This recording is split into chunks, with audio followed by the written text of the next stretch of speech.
Decomponha a força F1 nos componentes que atuam ao longo dos eixos U e V e determine a intensidade deles. Está aqui a figura, né? Então, passo 1. Traçamos o plano cartesiano e retiramos os dados da questão. Então, veja só. No caso aqui, a gente está vendo eixo U e o eixo V, onde eles não são perpendiculares, ou seja, não formam 90 graus entre si. Então, aqui a gente não vai traçar o plano cartesiano, e aqui vamos traçar o plano normal que foi dado.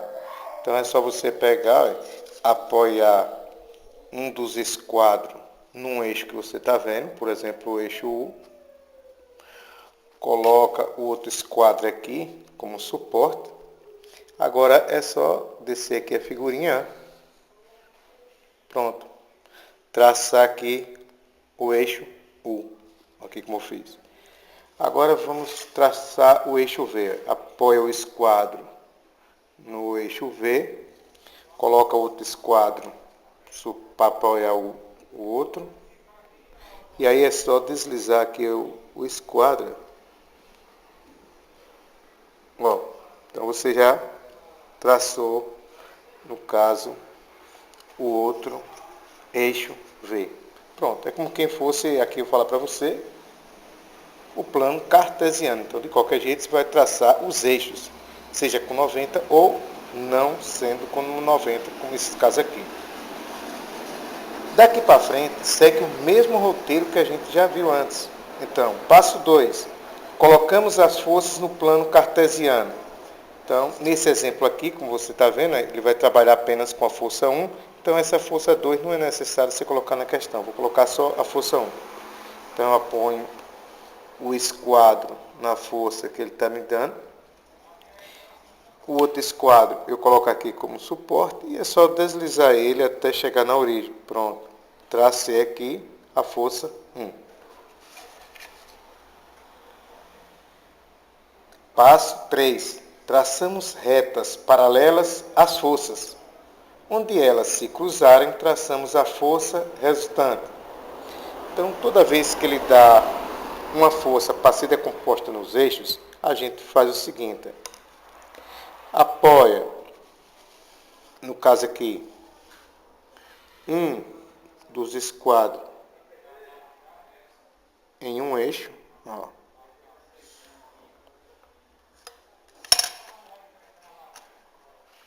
Aí é só deslizar o outro esquadro até a extremidade da força, quando achar.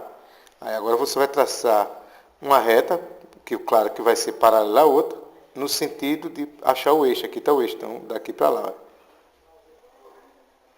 Pronto, aqui, ó.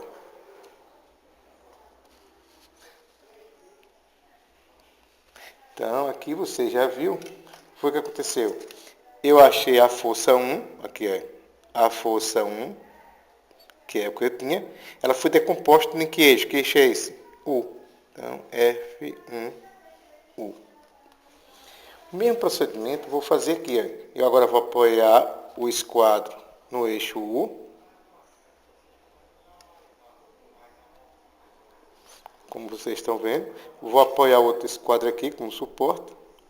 Agora é só deslizar, no caso, o esquadro até achar a força resultante. Ó.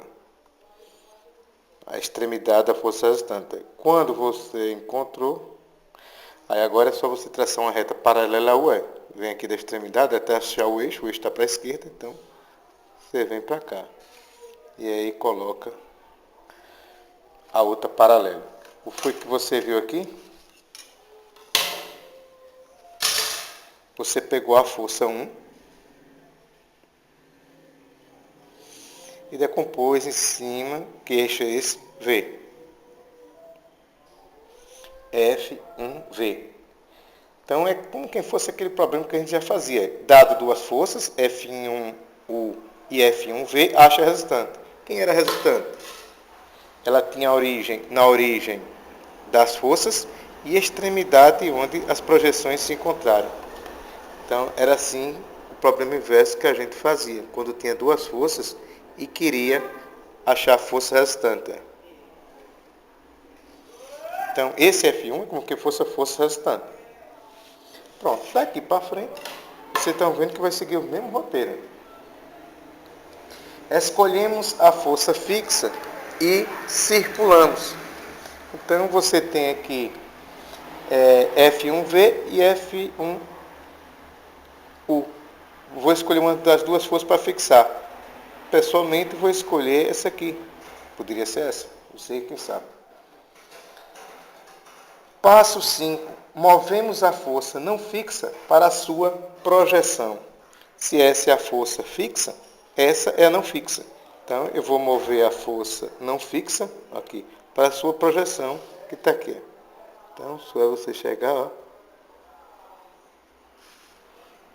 Então, você tem aqui a força não fixa F1V.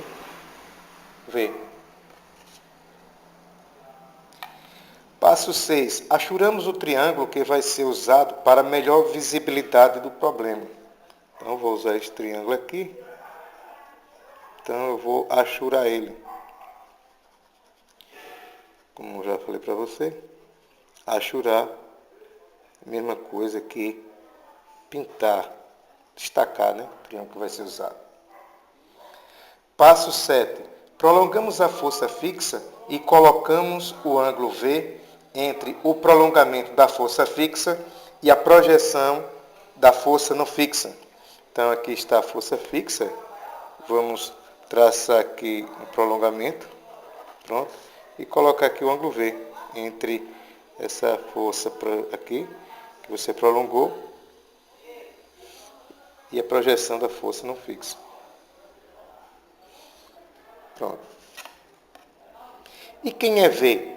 V, pessoal, como já falei para você, é o ângulo formado entre as duas forças, ou seja, é esse ângulo aqui, formado entre a força F1U e F1V. E ele vale quanto? Vale 70, que se você olhar, esse ângulo aqui, ele é oposto pelo vértice. Então, V é igual a 70 graus, porque ele é oposto pelo vértice. Se você quiser saber quem é esse ângulo aqui, daqui até aqui, é só você pegar esse alfa, somar com esse 30, que vai ser igual a V. Alfa mais 30 é igual a V. E quem foi V que nós acabamos de descobrir? 70 graus. Alfa é igual a 70, passa para lá, menos 30 graus. Alfa é igual a 40 graus. Passo 8. Aplicamos a propriedade dos ângulos suplementares e descobrimos o ângulo FFP. Então, quem é o ângulo FFP? Aquele. É o ângulo formado entre a força fixa e a projeção. Vamos calcular ele, como ele diz que é suplementar. Então, aqui FFP é igual a 180 graus menos V. E quem foi V? 70 graus. 180 menos 70, 110. Passo 9. Colocamos no triângulo os ângulos FFR e AF. Então, quem é o FFR? É o ângulo formado entre a força fixa e a resultante. Aqui está o ângulo FFR.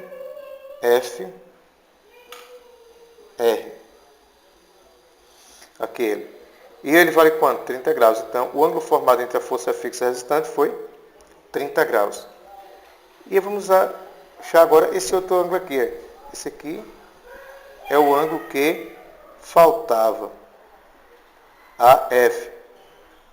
Geralmente, na maioria dos casos, quando a gente tem dois eixos onde eles não são perpendiculares, a gente acha esse ângulo daqui no final. Mas é sempre bom dar uma olhada e ver se tem como a gente achar ele também através dos ângulos alternos internos. Então, a gente pega aqui a força não fixa e compara com sua projeção aqui. Então, está aqui as duas paralelas. Pega a resultante, que é a transversal. Logo, a F é o ângulo formado entre a projeção da força não fixa e a resultante. Alterno, então passo para o lado de cá e vou ver qual é o ângulo que está formado entre a força não fixa e a resultante, e que seja dentro das paralelas internas, alfa. E quem foi esse alfa que acabamos de calcular? 40 graus. Então, AF é igual a alfa, então logo o ângulo AF, que é esse ângulo que faltava, é igual a 40 graus. Passo 10. Observamos se algum ângulo do triângulo está entre duas forças conhecidas. Se estiver, aplicamos as leis do cosseno. Se você olhar aqui nos dados do problema, né, você vai ver o seguinte. F1 ele deu que é 300, só que está faltando outras forças. Então só tem uma. Não tem como você aplicar aqui a lei do cosseno. Passo 11. Aplicamos a lei dos senos. Então, seno de FFR, seno de FFP e seno de AF. Quem é o lado que está oposto ao ângulo FFR? Então, o lado que está oposto ao ângulo FFR, quem? F1V. F1V. Quem é o lado que está oposto ao ângulo FFP? Então, o lado que está oposto ao ângulo FFP é F1. Quem é o lado que está oposto ao ângulo AF? Então, o lado que está oposto ao ângulo AF é F1U. Aqui. Agora é só substituir. F1V não tem, repete. F1 ele deu na questão, lá em cima, foi 300. F1U a gente vamos calcular, não tem também. O ângulo FFR a gente já viu lá em cima, que é 30 graus. Acabamos de calcular. O ângulo FFP, a gente calculou ele também, 110. Colocamos aqui. E o ângulo AF, a gente calculou aqui que foi quem? 40. Perceba claramente que se você não tivesse calculado assim, aqui você ia achar ele. E agora? Vou comparar esse com esse aqui. Então, quando multiplica aquele número pelo termo que eu quero saber, coloco ele aqui embaixo. E os outros dois números multiplicados eu coloco aqui em cima. Então, F1V é igual a 300 vezes o seno de 30 graus dividido pelo seno de 110. Logo, a componente F1V é igual a 160 newton. Quero saber esse aqui agora, então comparando esse aqui. Então, o número multiplicado pelo que eu quero saber, eu coloco aqui embaixo. E os outros dois números multiplicados eu coloco aqui em cima. Então, vai ficar F1U, 300 vezes o seno de 40, dividido pelo seno de 110. Logo, a componente F1U é igual a 205 newton. Obrigado, pessoal.